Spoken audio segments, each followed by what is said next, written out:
Bismillahirrahmanirrahim. Alhamdulillahirabbil alamin. Wassalatu wassalamu ala asyrafil anbiya'i wal mursalin wa ala alihi wa sahbihi ajma'in. Assalamualaikum warahmatullahi wabarakatuh. Yang berhormat Saudara Hasanuddin, menerusi majlis kita pada malam ini. Yang berhormat Datuk Seri Taqiyuddin, Ketua Whip Ahli-Ahli Parlimen Perikatan Nasional di Dewan Rakyat, yang juga Setiausaha Agung PAS, ahli-ahli yang berhormat yang duduk di atas, yang berada di bawah kemah, tuan-tuan dan puan-puan, para penduduk di pelangai, termasuk teman-teman yang saya terserempak di bawah tadi. Ada sahabat lama daripada Seremban pun sampai. Ada kawan lama daripada Mentakap. Cuma orang Pahang, Datuk Seri Taqi. Datuk Seri Taqi, orang Pahang dia tak sebut Mentakap, dia sebut Mentekak. Dia serupalah Yang Berhormat Jerantut. Dia tak boleh sebut dia daripada Jerantut, dia kena Jerantet. Kena pula kawan saya yang daripada Mentakak tu orang Kampar. Akhirnya jumpa dia kan tak ada benda lah. Cakap kita orang cakap bahasa awak lah, orang awak. Dan kau orang awak jua. Tuan-tuan dan puan-puan yang dihormati sekalian, saya ucapkan selamat datang dan terima kasih kerana dapat bersama-sama di dataran purnama ini.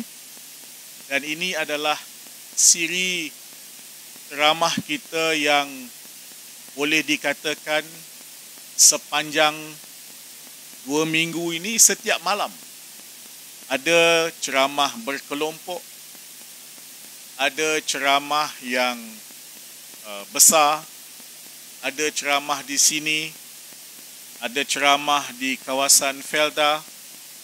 Contohnya semalam Yang Berhormat Tan Sri Muhyiddin Yassin berada di Cemomoy pada waktu malam, penuh sesak sampai duduk bersela di atas jalan, di atas rumput. Sebelum itu beliau di Felda Kemahal malam, Kemasul, kemudian di Cemomoy. Alhamdulillah, sambutan cukup luar biasa. Dan apabila calon kita turun ke Padang, melakukan kunjungan di pasar malam, melakukan kunjungan rumah ke rumah, dua perkara yang sangat menarik. Dan ini pada saya sangat mustahak. Dan ini adalah petanda-petanda bahawa kita berkemungkinan, mempunyai kemungkinan yang sangat besar untuk menang dalam PRK Pelangai ini. Yang pertama ialah anak-anak muda, pengundi-pengundi muda yang di bawah umur 40 tahun atau 40 tahun ke bawah. Daripada 16,400 pengundi lebih kurang, separuh daripada pengundi ini berumur 40 tahun ke bawah. Maknanya 18 hingga 40 tahun.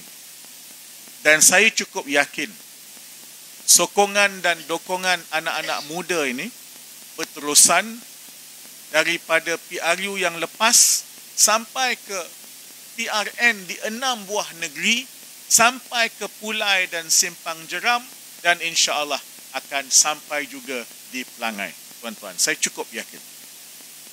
Yang kedua, dan ini menarik, calon merasakannya kerana beliau berada di sini dalam PRU yang lepas.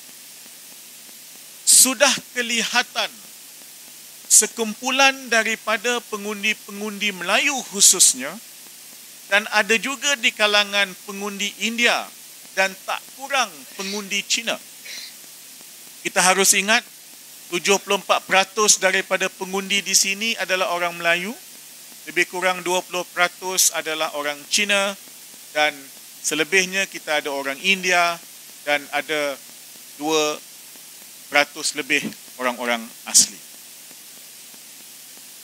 Yang dulunya, maksud saya baik Melayu, baik Cina, baik India, tetapi khususnya di kalangan pengundi Melayu yang dulunya nampaknya segan, silau dengan Perikatan Nasional.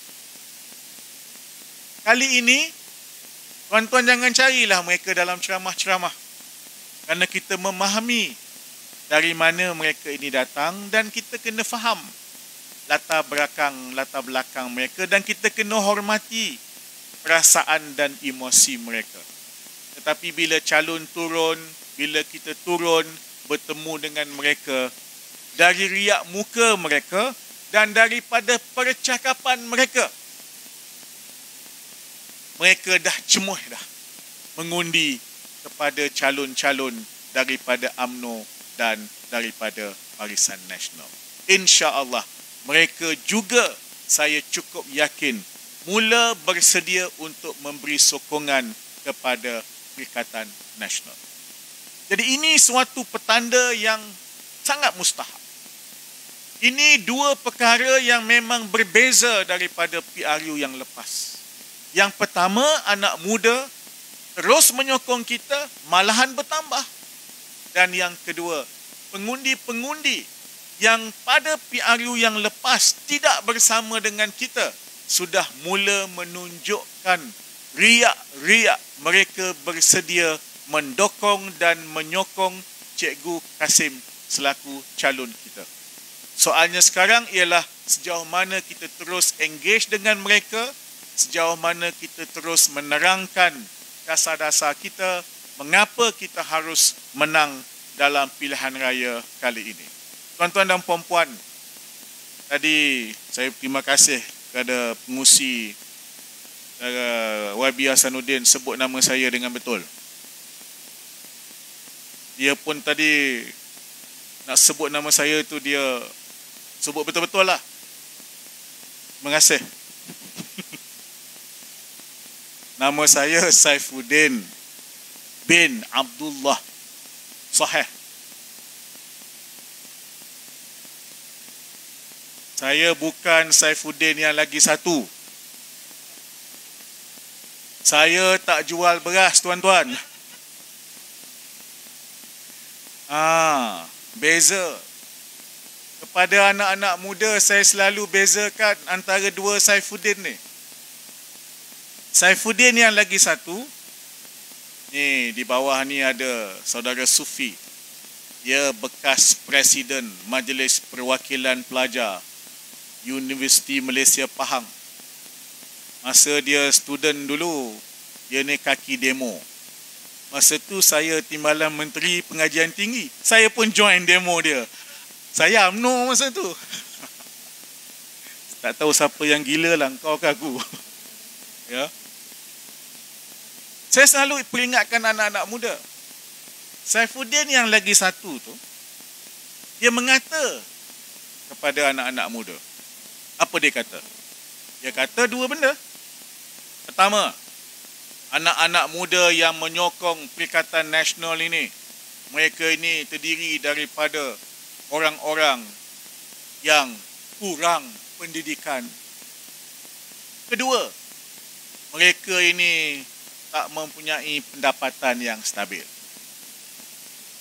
Itu cakap KSU Pakatan Harapan sekarang. Ini Saifuddin bekas KSU Pakatan Harapan dulu. Lain. Saifuddin ini cakap kepada anak muda lain. Kita dalam Perikatan Nasional memahami hati dan sanubari anak-anak muda, bahawa anak-anak muda mempunyai 3 permintaan utama. Apa dia?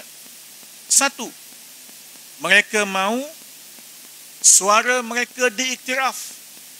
Sebab itu kita ada sebarisan ahli-ahli parlimen dan ahli-ahli Dewan Undangan Negeri yang merupakan orang-orang muda. Contoh, Ketua Pemuda PAS daripada Pasir Mas adalah ahli parlimen Pasir Mas. Ketua Pemuda Armada Bersatu daripada Machang adalah ahli parlimen Machang. Ketua Pemuda UMNO, dari mana? Tak ada dalam Dewan Rakyat. Tak ada. Tak tahulah kenapa. Dia bertanding tapi dia tak menang. Dia tak menang. Mengapa itu tanya dia lah. Ya. Yang kedua, permintaan kedua anak-anak muda ialah dia mahu supaya peranannya diiktiraf. Sebab itu di samping kita ada wakil-wakil rakyat yang muda-muda, kita juga memberikan mereka peranan yang penting, baik dalam parti maupun kalau dalam kerajaan-kerajaan di mana diperintah oleh Perikatan Nasional, mereka ada peranan sebagai ahli majlis, ahli-ahli jawatan kuasa yang ditubuhkan oleh kerajaan-kerajaan negeri dan sebagainya. Dan yang ketiga, permintaan anak muda ialah mereka mahu isu-isu mereka diselesaikan dengan cara yang bersesuaian dengan mereka, bukan dengan cara yang tidak bersesuaian dengan mereka. Sebab itu kita sentiasa mendengar rintihan mereka, kita sentiasa berunding dengan mereka, kita mengambil iktibar daripada pengalaman-pengalaman dulu, macam Yang Berhormat Datuk Seri Taki. Ini bekas Presiden Majlis Perwakilan Pelajar Universiti Melaya. Dia muda sikit je daripada saya. Sebab itu dari segi handsome antara saya dengan dia, walaupun dia handsome lebih,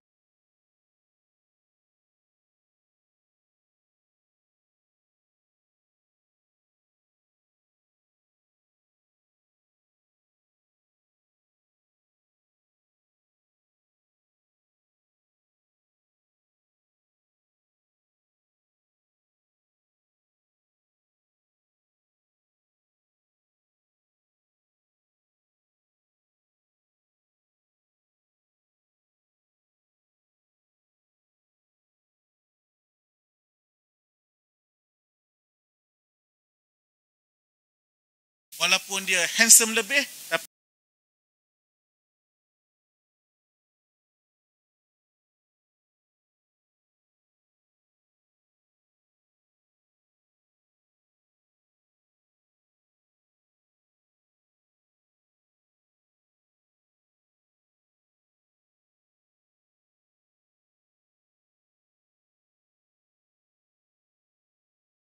dia handsome lebih, tapi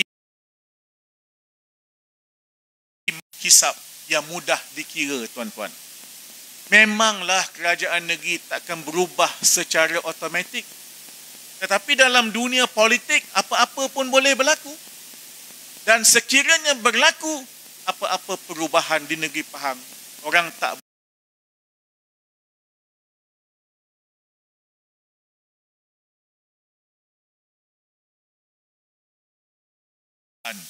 tetapi kita juga bersedia, andainya insya-Allah kalau kita menang dan kalau ada pihak-pihak tertentu yang ingin bersama dengan kita, pengerusi Perikatan Nasional semalam dah pun kata ahlan wa sahlan wa welcome wa selamat datang untuk bersama dengan Perikatan Nasional. Bahkan Tan Sri Muhyiddin kata calon menteri besar kita pun dah ada. Nama ni tuan-tuan boleh baca sendiri dalam media keluar pada hari ini. Yang kedua, dan ini poin saya yang terakhir sebab saya ni mengalu-ngalukan saja kepada sahabat-sahabat yang bakal berceramah pada malam ini. Kita nak tunjuk kepada Perdana Menteri hari ini bahawa rakyat dah, orang pelangai kata fed up. Orang pelangai kata dah fed up dah dengan Perdana Menteri yang kita tak tahu adakah dia ini bertugas sebagai Perdana Menteri atau seperti yang disebut oleh setengah-setengah orang, dia ni separuh jadi Perdana Menteri, separuh jadi Menteri Keuangan. Menteri Keuangan dia part-time, Perdana Menteri pun dia part-time. Apa yang dia full-time? Berceramah, bercakap. Yang kata MB Sanusi, bila buka mulut saja bohong, hari ini dia tutup mulut pun bohong.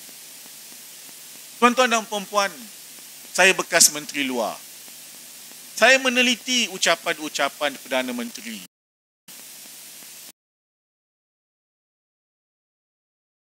Kerana dia Perdana Menteri kita, apabila dia berucap di luar negeri, atau apabila dia beri komentar tentang kerja dia di luar negeri, saya merasa sedikit gusar. Apakah dia berfikir sebelum bercakap? Apakah dia ingin menukar dasar luar Malaysia? Baru-baru ini dia di United Nations, di Pertubuhan Bangsa-Bangsa Bersatu. Di bahagian awal ucapannya, dia menyentuh tentang krisis yang berlaku di Ukraine. Tengok bekas Menteri Luar sebut krisis yang berlaku di Ukraine. Saya tak guna perkataan perang. Ya. Sebab kita ada sebab mengapa kita kata krisis di Ukraine. Kita sangat berhati-hati memilih perkataan dalam hubungan antarabangsa. Dalam ucapan beliau, dia mengutuk Rusia. Kita tak pernah kutuk Rusia dalam statement semasa kita menjadi kerajaan. Yang kita kutuk ialah mana-mana aggression ke atas mana-mana negara yang berdaulat. Kan lain bahasa dia. Kenapa kita cakap begitu? Kerana ada maknanya yang tersendiri. Dia macam orang Melayu lah. Kan kita ni ada masanya kita berpantun. Maksudnya sampai. Tetapi kita tak sampai menyentuh perkara-perkara yang tak perlu disentuh. Kemudian dia ada satu interview dengan CNN. Dengan Amanpour. Dan dalam interview itu, dia menyebutkan antara lain, ini tentang China. Dulu, dia sebut tentang China. Dia guna ayat, we can negotiate with China. Kita tak pernah guna istilah negotiate with China. Yang negotiate dengan China itu, dalam konteks ASEAN, ialah melalui Code of Conduct. Dia ada satu kertas yang dibincangkan. Kita bukan negotiate. Istilah itu tidak tepat. Tapi yang baru-baru ini, ada dua perkataan yang digunakan. I am pleased, maknanya saya berpuas hati dengan penerangan yang diberikan oleh China. Ini berkaitan dengan peta baru China yang menyentuh kedaulatan kawasan kita di Laut Cina Selatan. Dia kata kerana penerangan China itu very assuring, maknanya cukup meyakinkan. Ini bukan ayat Wisma Putra. Ini bukan ayat kita dalam hubungan antarabangsa. Dalam hubungan antarabangsa, macam mana pun China cerita, macam mana pun mana-mana kuasa besar cerita, termasuk dulu cerita submarine, kapal selam bertenaga nuklear daripada Australia. Menteri Luar dia datang jumpa saya. Saya cuma kata terima kasih kerana datang. Saya tak kata terima kasih kerana menerang. Saya kata we hear your explanation, but we have our concern. Kami dengar penerangan daripada puan, dia kebetulannya seorang wanita, tetapi kami ada kerisauan kami. Kita tak kata kita puas hati, kita tak kata kita apa yang disampaikan. Tak boleh, sebab ini ada kaitan dengan kedaulatan kawasan perairan kita. Jadi saya tidak tahu siapa yang menasihat Perdana Menteri sekarang tentang hal ehwal antarabangsa, tetapi sudah beberapa kali perkataan-perkataan ayat yang digunakannya itu tidak bersesuaian dengan cara kita mengelolakan dasar luar negara. Kerana dasar luar negara kena dikelolakan dengan tertib, termasuk pemilihan perkataan dan ayat yang digunakan. kerana itu semua ada makna yang ada kesan kepada kedudukan kita, ke arah mana haluan dasar luar kita, dan yang paling utama sekali ialah kemerdekaan dan kedaulatan kita. Jadi tuan-tuan dan puan-puan, saya cukup yakin majoriti rakyat sudah pening dengan Perdana Menteri kita yang pening ini. Jadi kalau PMX itu rasa-rasanya tak lama lagi kita tukarlah dia jadi XPM. Mudah sikit kita buat kerja. Boleh tuan-tuan? Tapi suara itu kena datang dari seluruh negara termasuk di Pelangai. Lepas ni kita nak sambut di Kemamang. Ni. Yang mana? Ustaz Aliyah ada di sini. Cuba bangun. Ni ahli yang berhormat kita dari Kemamang. Ini sama kes dengan Kuala Terengganu. Ni biar Datuk Taki lah cerita. Dia lawyer. Saya bukan lawyer. Jadi tuan-tuan dan puan-puan, saya sekali lagi mengalu-alukan kehadiran semua dan kita berdoa, kita diberikan kemenangan dan diiringi dengan barakah daripada Allah Subhanahu wa taala. Wabillahi taufiq wal hidayah. Wassalamualaikum warahmatullahi wabarakatuh. Perikatan takbir.